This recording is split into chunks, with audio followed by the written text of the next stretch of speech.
मध्य प्रदेश के गृह एवं जेल मंत्री डॉक्टर नरोत्तम मिश्रा ने कमलनाथ और दिग्विजय सिंह के ट्वीट पर पलटवार किया है। इसके साथ ही उन्होंने ये भी कहा कि राज्यों ने केंद्र को जो सूचना भेजी थी उसी के आधार पर केंद्र ने राज्यसभा में अपना जवाब दिया है।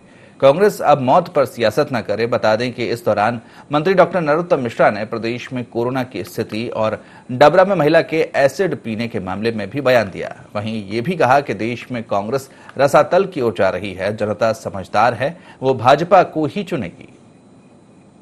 दो पद पे वो बैठे और जिनकी वजह से उनकी कुर्सी खतरे में आई थी,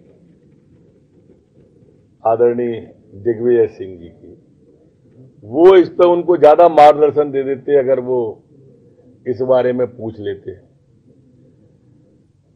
ये जो दिग्विजयी बादल जो संकट के छाए थे ना उन पे और जो बरस गए, वही बादल फिर छाए हुए हैं इनकी नेता प्रतिपक्ष की कुर्सी पर। ये उससे थोड़ा अपने आप को बचाएं। एक ट्वीट मैंने भी देखा था, पर ऐसी इस पर राजनीति नहीं करना चाहिए। दरअसल राज्य जो सूचना भेजता है उसके आधार पर केंद्र जवाब देता है। अब छत्तीसगढ़ के जो स्वास्थ्य मंत्री हैं उन्होंने जो जानकारी भेजी है वो कहा है कि ऑक्सीजन से कोई मौत नहीं हुई कांग्रेस की जो सरकार है। तो जब दिल्ली में ये जानकारी पहुंचेगी तो दिल्ली का स्वास्थ्य विभाग वही जानकारी देगा। स्वाभाविक रूप से एक प्रक्रिया है, इसलिए उस पर भी इस तरह की बात करना या ट्वीट इस तरह के करना जो हल्के स्तर के हो, मौत पर राजनीति नहीं होनी चाहिए। देखो, इसमें थोड़ा भ्रम की स्थिति वहां से पैदा हुई। पुलिस के पास में उसका वीडियो रिकॉर्ड में है महिला का, जिसमें उसने कहा था कि मैंने स्वयं ने पिया है। यहां से भ्रम की स्थिति पैदा होती है और बाद में जब दिल्ली के आयोग की सम्मानित सदस्या मिली हैं तब उसके बाद उसके बयान बदले हैं तो धारा बदली है। वास्तविक स्थिति में भ्रम की स्थिति उसके स्वयं के बयानों से ही पैदा हुई है। लेकिन इसके बावजूद भी मध्य प्रदेश की सरकार पूरी तरह से उस महिला के साथ है और जो भी आवश्यकता होगी हम वो सब मदद करेंगे। ये भ्रम भी इन उपचुनाव में दूर हो जाएगा। दमोह की परिस्थितियां अलग प्रकार की थी।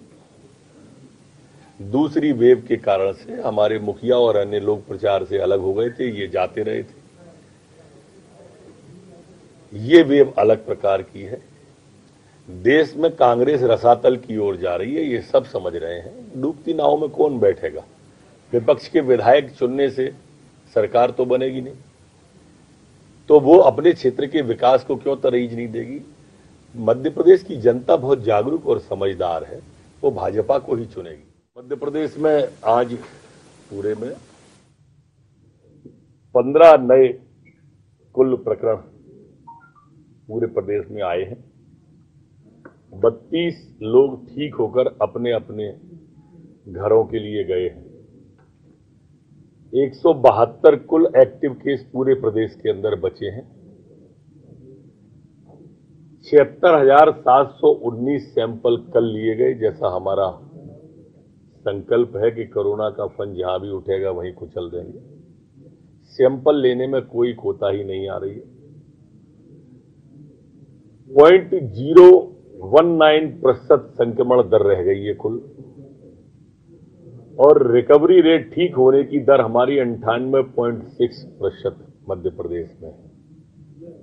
वैसे तो बधाई मोदी जी को पुनः देनी है कि 41 करोड़ से ज्यादा हमारी वैक्सीन लग गई। विश्व में सर्वाधिक वैक्सीन लगाने वाले राष्ट्र हम हो गए हैं।